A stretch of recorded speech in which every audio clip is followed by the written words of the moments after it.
Hi friends, welcome to கௌரிஸ்கோ. இன்றைக்கி நம்ம நாட்டுக்கோழி குழம்பு எப்படி வைக்கிறது அப்படிங்கிறத பார்க்கலாம் வாங்க. 1/2 கிலோ நாட்டுக்கோழி எடுத்துருக்குறேங்க. அதுக்கு மசாலா என்னென்னு பார்த்து, ஒரு 7 வரமிளகா எடுத்துருக்குறேன், மல்லி எடுத்துருக்குறேன், மிளகு, சீரகம், 2 ஏலக்காய், 3 கிராம்பு, ஒரு பட்டை.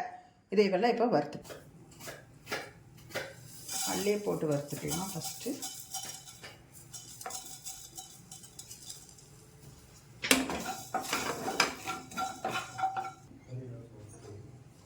மிளகு, சீரகம் அப்படியே போட்டு வறுத்துக்கலாம்.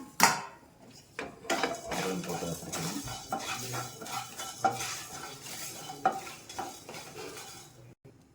இப்போ ஒரு பட்டை, 3 லவங்கம், ஒரு ஏலக்காய் எல்லாம் போட்டு வறுத்துக்கிறேன். அடுத்தது வரமிளகா ஒரு 6 எண்ணம், அதையும் போட்டு நல்லா வறுத்துக்கலாம். இப்போ இதெல்லாம் வறுத்தாச்சு. மசாலா எடுத்து தனியாக வச்சுக்கலாம். அடுத்தது கொஞ்சம் எண்ணெய் ஊற்றி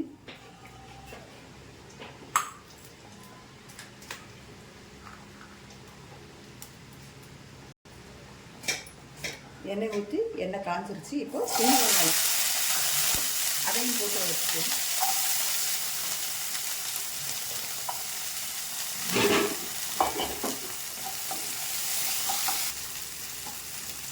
இஞ்சி, பூண்டு இதையும் போட்டுக்கலாம். இஞ்சி,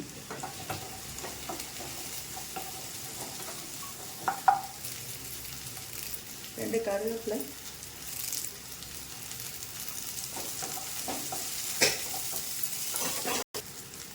ஒரு கைப்பிடி அளவு தேங்காய்.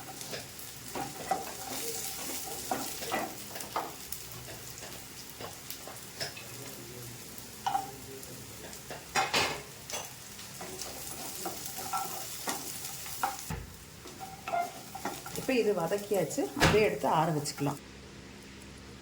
அதே அந்த வதக்கணும் இல்லையா மசாலா ஐட்டம், அதையே எடுத்துட்டு நல்லெண்ணெய், கல்லெண்ணெய் கலந்து ஊற்றிருக்கிறேன். அதில் 2 கிராம்பு, பட்டை, ஏலக்காய் 2 எல்லாம் போட்டிருக்கிறேன். போட்டு அதையவே கருகாமல் அப்படி வதக்கி விட்டுக்கணும்.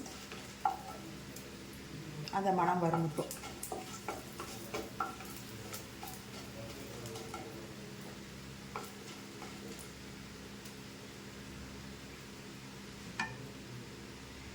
இப்போ அந்த பட்டை கிராம்பு அந்த இது மணம், ஏலக்காய் மணம் வருது. இப்போ வெங்காயம் நீங்கள் கட் பண்ணி வச்சுருக்கிறேன். நான் பெரிய வெங்காயம் கொஞ்சம், சின்ன வெங்காயம் கொஞ்சம், ரெண்டுமே கலந்து கட் பண்ணி வச்சுருக்கேன். அதை போட்டு வதக்கலாம்.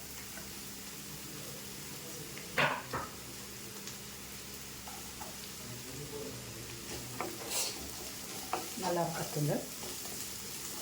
வெங்காயம் பாதி வதங்கி இருக்குது. அப்போது இந்த சிக்கன் எடுத்து இது போட்டுக்கோங்க.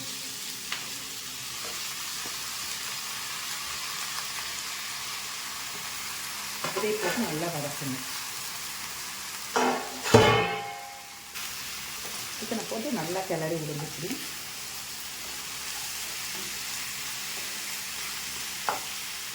நல்லா சுருளை வதக்கட்டும். லைட்டாக உப்பு போட்டு 2 கிளறி விட்டு இப்படி வதக்கிட்டு இருக்கும்போது அந்த சிக்கனில் தண்ணி விடுது. கிளறி விட்டு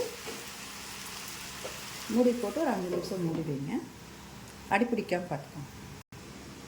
இப்போ திறந்து பார்க்கலாம். பாருங்கள், தண்ணி சிக்கனில் தண்ணி பாருங்கள். சிக்கனில் இருக்க தண்ணியை வெளியில் அதுலேயே வெந்திருக்குது. இதுலேயே பாதி சிக்கன். இப்போ நான் மசாலாத்தூள் இப்போ நான் அரைச்சி வச்சுருக்கிற மசாலாத்தூள் போட்டு நல்லா கிண்டி விடுவேன். போட்டு நல்லா கிண்டிட்டு தண்ணி மிக்ஸி ஜாரை கழுவி ஒரு அலசி அந்த தண்ணியை ஊற்றியாச்சு. ஊற்றிட்டு இப்போ உங்களுக்கு எவ்வளோ தண்ணி தேவையோ அதை ஊற்றிக்கலாம்.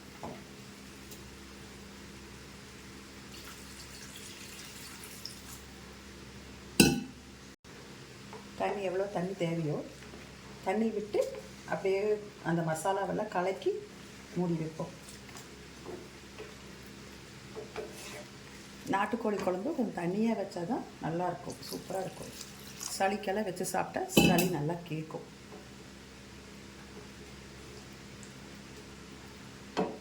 இப்போ இதை நான் மூடி வச்சிட்றேன், வேகட்டும். வெந்ததுக்கப்புறம் பார்ப்போம். குழம்புல வந்து கொதிச்சிட்ருக்குது, சிக்கன் வெந்துட்டுருக்குது. இப்போ நம்ம இந்த தேங்காய் பேஸ்ட்டை அரைச்சிடலாம். இப்போ சிக்கன் வெந்துருச்சான்னு பார்ப்போம்.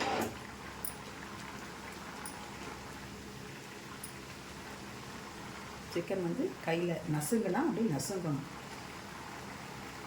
நசுங்குது, முக்கால்வாசி இருந்தாச்சு. இப்போ இதில் தேங்காய் ஊற்றலாம்.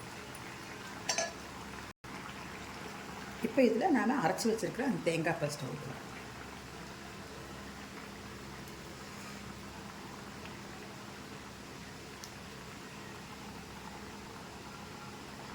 இந்த தேங்காய் பேஸ்ட் அரைச்ச அந்த மிக்ஸி ஜாரை அப்படியே அலசி அதையும் ஊற்றியாச்சு. ஊற்றி இப்போது குழம்பு நல்லா கிண்டி விடணும்.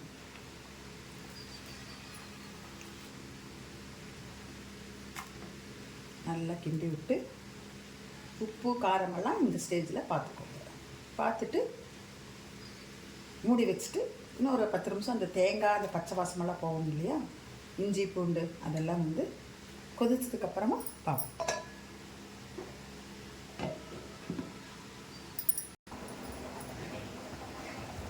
குழம்பு ஆயிடுச்சு.